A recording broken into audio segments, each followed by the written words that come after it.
Hola amigos de YouTube, en el contenido de este video vamos a ver los puntos que debe tener el programa de prevención y protección contra caídas en alturas. ¿Con qué propósito? Si ustedes ya lo tienen elaborado o ya de pronto lo consiguieron o están en ese proceso, pueden comparar con lo que vamos a ver en este video si realmente lo tienen completico o qué les hace falta. Así que vamos al video.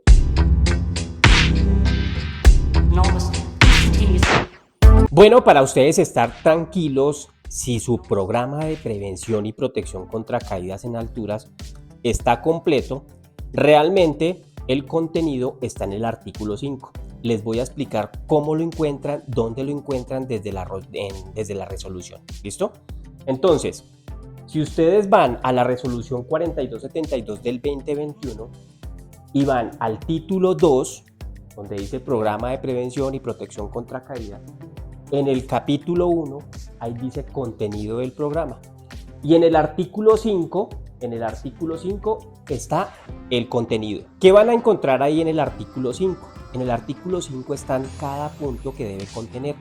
El propósito de este video no es explicar cada punto, sino el propósito es que ustedes puedan comparar qué exige la resolución en el artículo 5 y lo puedan comparar con el programa que hasta el momento están estructurando. Si todavía no han hecho el programa, los invito a que vean el video en donde yo les explico cómo lo pueden hacer de una manera un poco más práctica para poderlo sacar adelante de pronto de una manera más práctica. Listo, punto número 1, el objetivo general. Ahorita es muy fácil con la inteligencia artificial poderse apoyar para poder redactar o estructurar el objetivo general.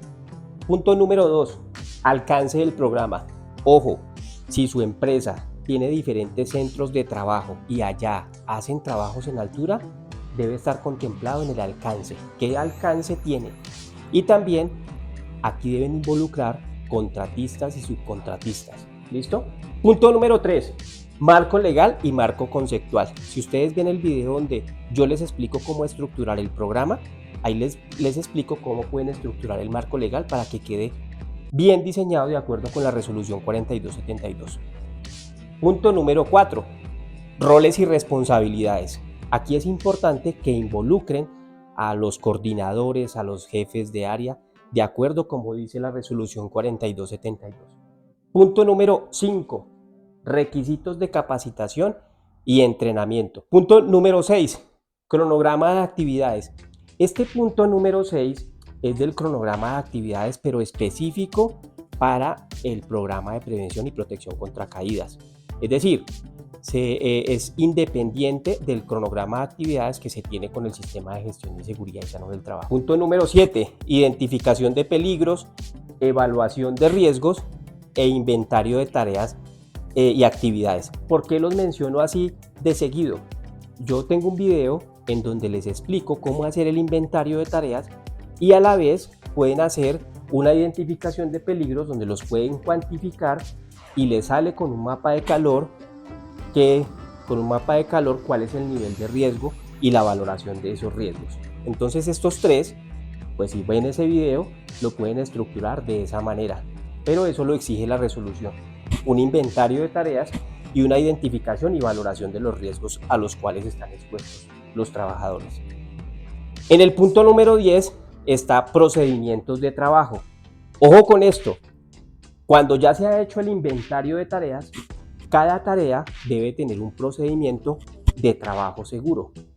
Es decir, si ustedes en el inventario de tareas identificaron 5 tareas, 10 tareas, 7 tareas, depende del contexto de la empresa donde ustedes estén, cada tarea debe tener un procedimiento de trabajo seguro. Ojo con eso. ¿Listo? Punto número 11, las medidas de prevención. Punto número 12, sistemas de acceso. Punto número 13, medidas de protección. ¿Por qué los cuento así de seguido? Porque cuando ustedes estén elaborando el programa, esto debe ser coherente con la realidad de la empresa. Si ustedes escriben en su programa que tienen unas medidas de protección con mallas o no sé qué medidas de protección vayan a escribir ustedes en su programa, tiene que ser coherente con la realidad de la empresa. porque si ustedes ponen que tienen andamios certificados, pero si en la empresa aún no los tienen, lo ideal es que no lo registren en su programa. Esto tiene que ser muy coherente a la realidad de la empresa. 14. Procedimiento en caso de emergencia. Esto también va muy relacionado con el inventario de tareas.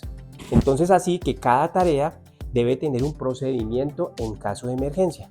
Por eso es que en el permiso de trabajo se debe escribir quién es el responsable de activar el plan de emergencia de la tarea que se está haciendo, porque eso va en el permiso de trabajo.